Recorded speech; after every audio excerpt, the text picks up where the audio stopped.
who is known to spread misinformation and hate speech. She stated she's coming to town. While you're in town, be on your best behavior. As always, we will not allow violence or vandalism of any kind. And if one is caught participating in any act of violence, they will be arrested and held accountable. New York City's our home. That's why we let people crap on the sidewalk and hookers turn tricks in the vestibule of ATM machines. Really, it's your home? Your home is filthy, and you're incompetent. People like Marjorie Taylor Greene, who was known to spread hate speech. Really, what's hate speech? Well, it's speech that certain politicians hate. That's all it is. There's no hate speech prescribed in the Constitution. That's completely made up. It's a power grab, of course. Politicians didn't used to dare to talk like this because someone would call them and say, whoa, whoa, slow down. We have a Bill of Rights. But those people are hiding. And like Michael Beschloss, they're too afraid to say what's obviously true, which is we're watching the system itself collapse. So you get to just jail a former president on some fake crime for a payment he made 7 years ago that was completely legal. Once you get to do that, well, you just can go after all your political enemies with the force of law. And that's what they're doing because no one's stopping them. Today, Fox News learned that Merrick Garland's DOJ is sending subpoenas to Trump's Secret Service agents as part of their probe into his handling of classified documents. Now, if there was ever a fake crime, it's this. Everyone who's ever served in federal office, from Hillary Clinton to Joe Biden to Mike Pence, has admitted to bringing home documents in violation of the law. We have 1 billion classified federal documents, probably 2% of which deserve to be classified. The whole system is rotten and corrupt, and everybody knows it. But they're using it in order to stop someone from running for president. Okay. Is that okay with the defenders of democracy? Then there's the grand jury forewoman in Georgia going on MSNBC saying we're investigating Trump for saying the wrong things about the 2020 election.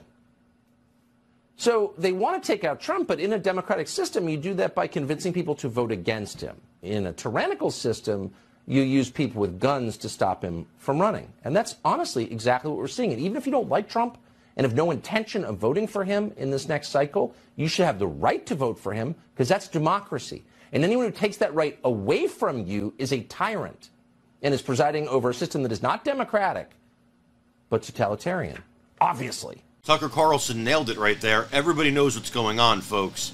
This is Carmine Sabia for Explain America. Please like, comment, share, and subscribe. It really helps us out, and it really helps spread the message. Tucker was on point, wasn't he? I mean, he got right to the heart of the matter. There's no such thing as hate speech. The Democrats know this. Eric Adams knows this, but they use it as a cudgel. They use it as a cudgel to stop you from speaking. The same reason they say if you say anything about Kamala Harris, you're a racist and a sexist. If you say anything about George Soros, you're an anti-Semite. Those are all things to intimidate you into not speaking the truth. Your truth, right? We all get our own truth, don't we?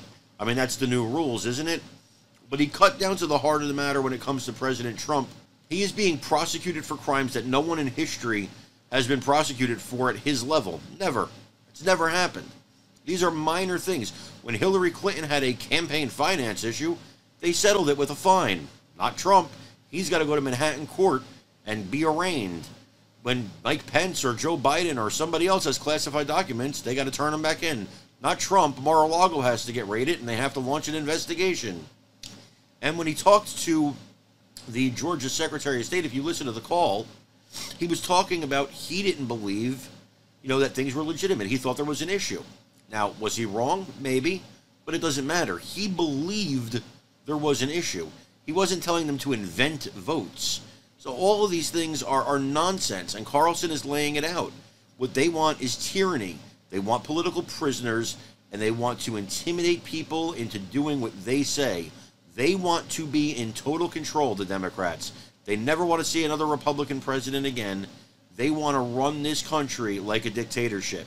And the only thing that stands between them and that is you and your votes. So no matter what anybody tells you, it's not worth voting or this or that or the other, don't believe it. Your votes matter. They matter, and you have to use them. Don't let the people that are telling you, the people that are going out there and saying, don't vote in this next election because there's no point, Most of those people are plants. They don't want you to vote. Don't listen to those people. That's a psyop. You have to vote. It's the only power you have. Use it. We love you guys. God bless you. Take care, everybody.